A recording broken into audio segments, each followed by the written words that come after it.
Let's go. Sold Not For Sale, as always. How's everybody doing? Let's get right into the video. But first, the store. Let's just take a look. The Great Resist. It's absolutely an amazing store. It's an amazing shirt. It's my newest design. Very proud of it. You've heard of the Great Reset. Well, that's the Great Resist.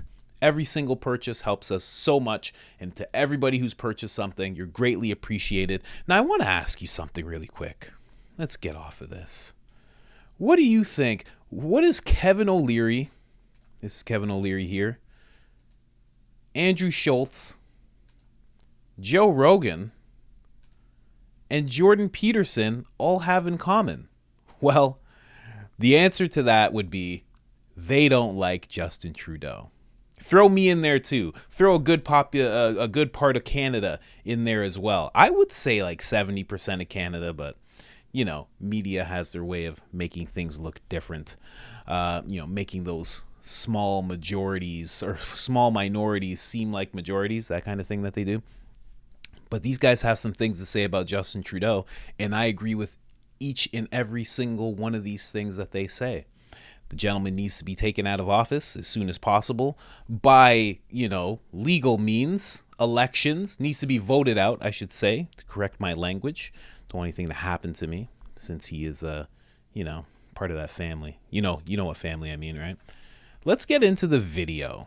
First, we'll start with Kevin O'Leary, what he has to say about Canada. If you don't know who he is, he was on Shark Tank for a long time, and he is basically like a Canadian Donald Trump, basically. Very rich, very powerful, very capitalist, very no-nonsense, and says what he means. Here you go. Out of this country, of course, you're well known in Canada as a result. You stepped down. A lot of people were pushing you to run, to take over the Conservative Party leadership. This is a parliamentary system, but you looked at Quebec. Explain why that was important and why that maybe changed your trajectory. You've got to think of Quebec as the Florida of Canada. It determines the CEO in the case the Canadian parliamentary system is the Prime Minister. And so depending on the ebb and flow of the other provinces, you really need to win at least 23 seats in Quebec if you're going to run a majority mandate. And my whole premise in that race in 2016 was, look, give me this job for 4 years, let me apply what I believe are good executional skills, and I'll turn this country around. The same kind of message that was occurring with Trump at the time. And it was a populist message because Canada is the richest country on earth run by idiots. And I hate to say that as a Canadian because I have a passport, right. But I'm also Irish and I'm also Emirati. But I'm really unhappy about the way Canada's run. And I'm not picking at any one politicians. Very weak skill sets in management there. And that's the premise by which you want someone from business to run a country. You've been very public in your disdain for the Prime Minister now, Prime Minister Trudeau, that he's doing a horrible job, that he's making things worse. You still subscribe to that, I guess, right? He is one of the most successful politicians in history. He's been in that seat forever. He has zero executional skills. He is a horrible manager. He perhaps is the worst manager Canada's ever been under. The absolute worst. It can't get worse. Absolutely a -10. So how do you feel about Trudeau? All right. Oh, you just answered that. A -10. That is very accurate. A -10. I couldn't possibly see how Canada could get any worse unless it just went full dictatorship. Like whoever, like Emperor of China takes over. That's the only way I could see it getting worse. And even then, I'm not quite sure because, the Emperor of China is like a good manager of his dictatorship. You know what I mean? Trudeau's just like all over the place. But let's get into the next person. Andrew Schultz. He has some choice words about Trudeau as well. And just an all-round hilarious bit. Let's go. Yo, Punjabis, be honest. When Trudeau did the Punjabi face, and what was more offensive? Did he put on the turban or he made y'all dark skinned? Which was more offensive?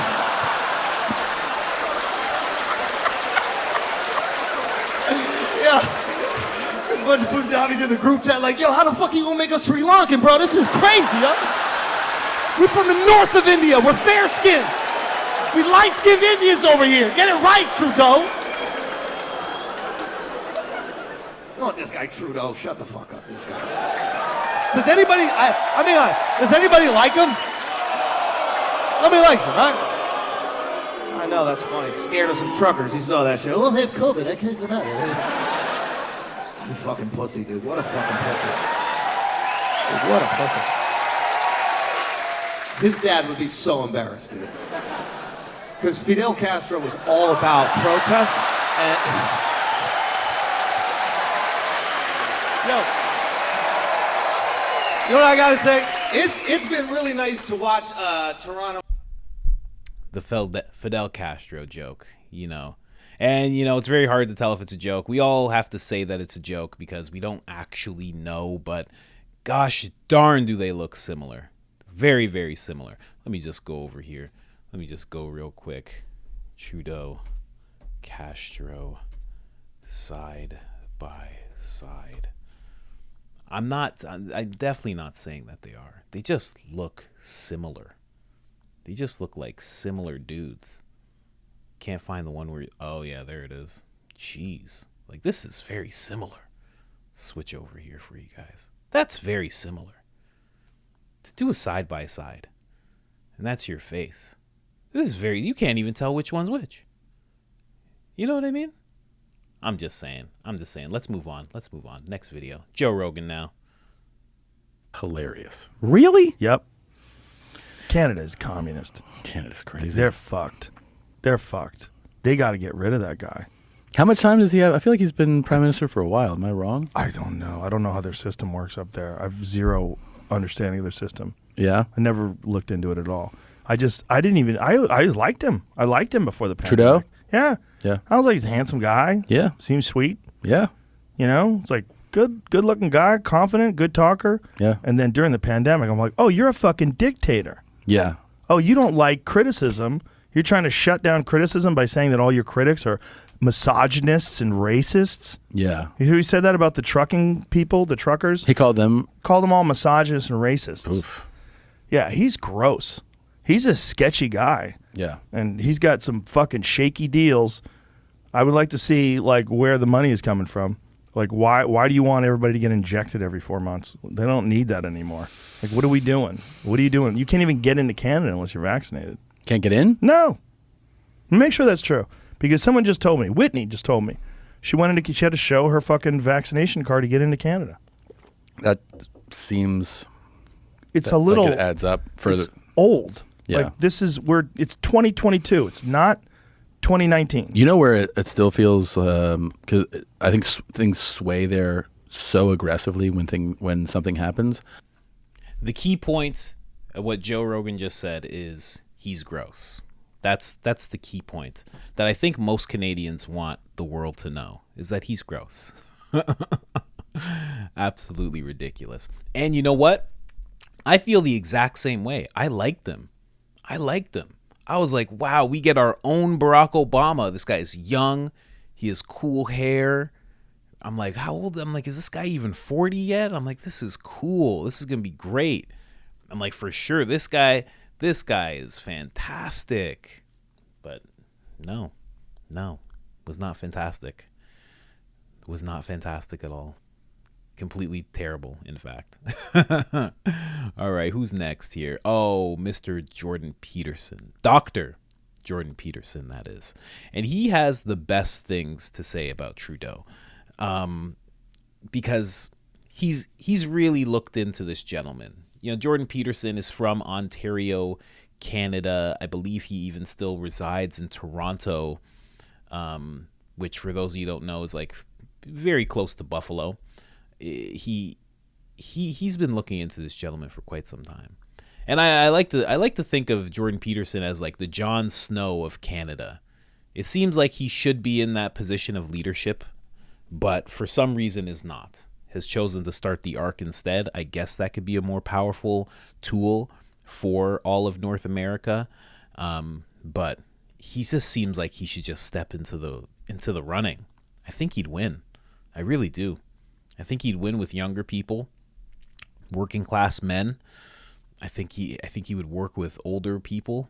I think whether conservative or liberal, I think he would just do incredible. I think it would be an easy win for him. But what do I know? Let's get into the clip. February protest by Canadian truckers. They're protesting COVID restrictions. Some of them block border crossings. Some of them snarl the capital city of Ottawa. A quotation, then a video clip. Here's the quotation. You, in a message you taped for the protesters, I'd like to commend all of you for your diligence and work on accomplishing what you have under trying conditions, and also for keeping your heads in a way that's been a model for the entire world. Close quote. Now the clip. It has to stop. The people of Ottawa don't deserve to be harassed in their own neighborhoods. They don't deserve to be confronted with the inherent violence of a swastika flying on a street corner, or a Confederate flag, or the insults and jeers just because they're wearing a mask. That's not who Canadians are. All right, so I can hardly even look at him. Here's the first question. How can discourse in a great democracy have become so polarized that Jordan Peterson and the Prime Minister look at exactly the same set of events and come to opposite conclusions about them? Well, he's lying, and I'm not. So that's a big part of the issue. I don't believe that he ever says a word that's true. From what I've been able to observe, it's all stage acting. He's crafted a persona. He has a particular instrumental goal in mind, and everything is subordinated to serve that. And Why? so, What's the motivation? the same motivation that's generally typical of people who are narcissistic, which is to be accredited with moral virtue in the absence of the work necessary to actually attain it. All right. He's playing a role. The swastika thing, it's like really just untrue. About Canadians. Really, we're going to be worried about Nazis in Canada? Because I had protests, for example, where people accused me of attracting Nazis. First of all, that just isn't a thing in Canada. There isn't a Nazi tradition. And I don't know anyone in Canada who's ever met anyone who's met someone who was Canadian and who was a Nazi. And so that's just a non-starter. And so 100%. I have multiple friends, Black, Jewish, who were at that protest. They went and they traveled hours to show support to those Canadian truckers, and they saw no racism. They saw nothing but people coming together, willing to share what food they had, because some people were there for days, like the whole time. Like, people weren't leaving. There was no going back home. Like, only some people did that. They were willing to share their warmth, share their food, gas, all sorts of stuff. And my Jewish friends, they would hurt somebody. I'm going to be upfront. They would hurt somebody if they saw a swastika. And they didn't have to go towards that extent at all. It was all brotherhood there. It was all fellowship. It was all just people coming together as people should. So definitely right about that, Dr. Peterson. And I do really believe what he says in terms of Trudeau never saying a real word. If you watch that guy, like, I don't know how well your BS meter works, but when I see that guy talk, I'm like, this is not real. Like, even like Biden's BS meter doesn't go off as high with Biden or any other politician. But when he talks, you could tell, like, this is prepped and pure nonsense. Like, it's theater. Like, where other politicians are just like lying and they're just like, I'm just trying to, I'm trying to trick these people, or I'm trying to say this thing to get in office. When Trudeau does it, it is just pure, it's just pure theater. People don't deserve to live like this. Like, you could just see it in him. Look, I'm going to give it to you without even, like, just no audio. Just look at his face. He doesn't look like he's telling the truth at all. Like, even his head movements seem like somebody was like, okay, and then at this word, you're going to look this way, and make sure to look everyone in the eye and engage. Like, he has a coach that brings him through this. It's gross. It's gross. I can't wait. He's really, and the reason is because all of North America is in trouble when Canada or the US have a terrible leader. And right now they have two terrible leaders. You know, America has one and Canada has one. At least if Canada gets a better one, it gets better for half of the mass of land. And then America gets one, and then all of a sudden it becomes the incredible place that it's always been. When there's two great leaders, which I can't really say there ever has been particularly, but when there is, this whole place is going to just, it's going to be so different, North America, man, I'm telling you. But I just wanted to play those clips. That was my rendition, my unique rendition of a middle finger to Trudeau. I hope you enjoyed it. Like the video if possible. If you feel the value, like the video. It helps so much. And other than that, I am out.